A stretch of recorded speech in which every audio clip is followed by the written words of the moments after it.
There's something about hidden lakes that make them feel like they belong to you, almost like a secret sanctuary. For me, there's a particular one nestled away just a short walk from my house in Parsonsfield, Maine. It's far from any roads or houses, offering the kind of seclusion that's rare these days. I've been going there to fish for as long as I've lived here, and the best part? I'm always alone. No boats, no noise, just the lake, my kayak, and me. One warm summer evening, as the sun dipped below the trees and the sky began to dim, I was getting ready to head in after a good hour of fishing. A few trout were already sitting in the cooler, and I was feeling pretty satisfied. But just as I was about to paddle back, I heard a noise. Something unusual. I turned toward the shore and saw a man at the edge of the lake tipping a barrel into the water. It didn't take long to notice the liquid pouring out of it, dark, almost red in color. "Hey, what are you doing?" I shouted across the water. The man froze, looked right at me, and without a word, bolted into the woods. I didn't know what he was dumping into the lake, but it looked suspicious. Too dark, too thick, like something you wouldn't want in the water. My gut told me to leave, but I couldn't just let it slide. I paddled back to shore, feeling the weight of unease growing with every stroke. By the time I got to the spot where I usually left my kayak, the woods had grown eerily quiet. As I pulled the kayak out of the water, I heard it. A single, sharp snap, like a twig breaking underfoot. I froze. Someone was out there, watching me. My first instinct was to call out, but something told me to stay silent, to get out of there as fast as I could. I covered my kayak hastily and left it on the ground, abandoning my usual routine of leaning it against the big tree. I grabbed my gear and walked as fast as I could toward the road, glancing over my shoulder the entire time. The woods felt darker than usual, more oppressive. By the time I reached my house, I was practically running. I threw everything into the shed, rushed inside, and locked the door. I never locked my door that quickly before. Just as I was trying to calm myself, there was a knock at the front door. The fear that had been creeping up all evening suddenly spiked, freezing me in place. I hadn't told anyone I was out fishing. It was late, and I hadn't seen anyone else out on the lake except for the man with the barrel. Who could it be? The knock came again, harder this time. Then a voice from outside, calm but unsettling. "Excuse me? I think you saw me at the lake earlier. I'd just like to explain myself." The same guy. There was no way I was opening the door. My pulse was racing and I could barely think straight, but I managed to shout back, "Go away, or I'm calling the police." The knocking stopped, but the dread remained. That night I filed a police report and locked every window, but sleep didn't come easily.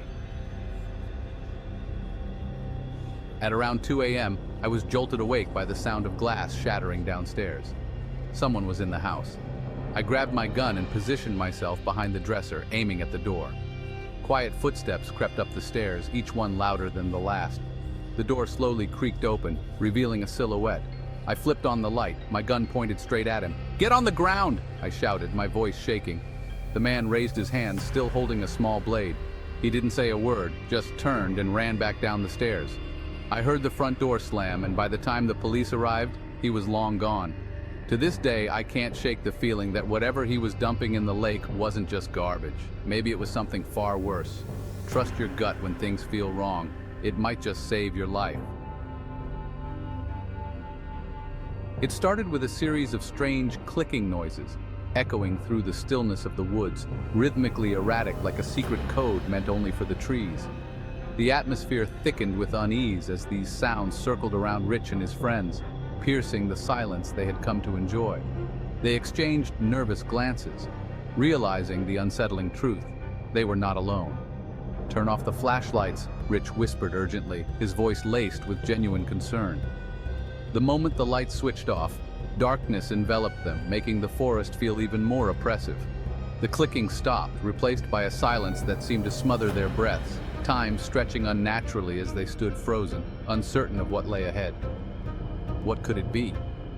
The thought of stumbling upon some clandestine gathering or cult sent shivers down their spines. Just as fear began to grip them, rustling noises emerged, much closer this time, followed by an inhuman scream that echoed through the trees, primal and full of anguish. Panic ignited. Rapid stomping sounds thundered toward them, and instinct kicked in. "Run!" Rich shouted, and they took off, sprinting back through the woods. My dad fired a flare gun behind them, the bright light slicing through the fog like a knife. For a fleeting moment, the woods lit up, revealing the horrifying sight of over a dozen figures clad in tribal attire, wooden spears in hand.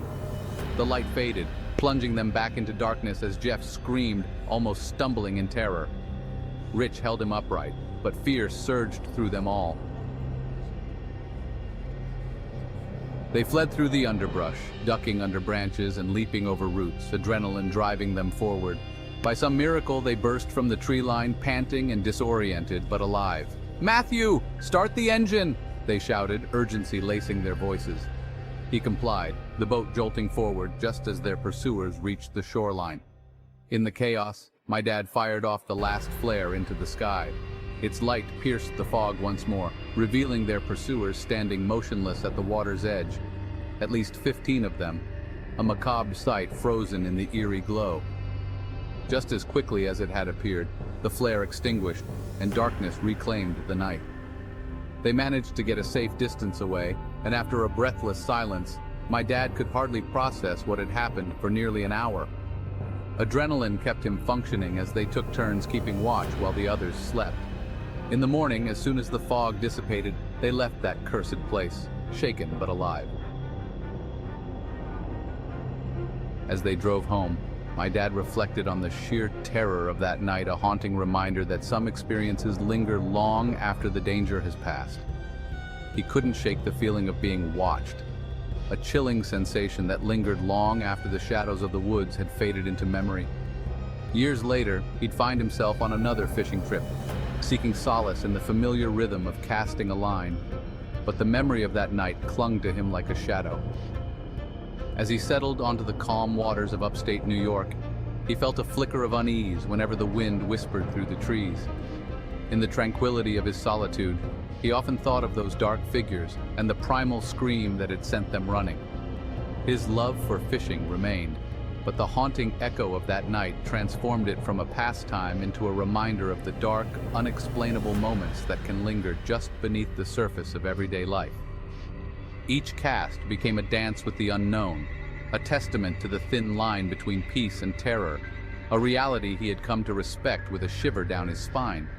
It was in those moments of quiet reflection that he understood.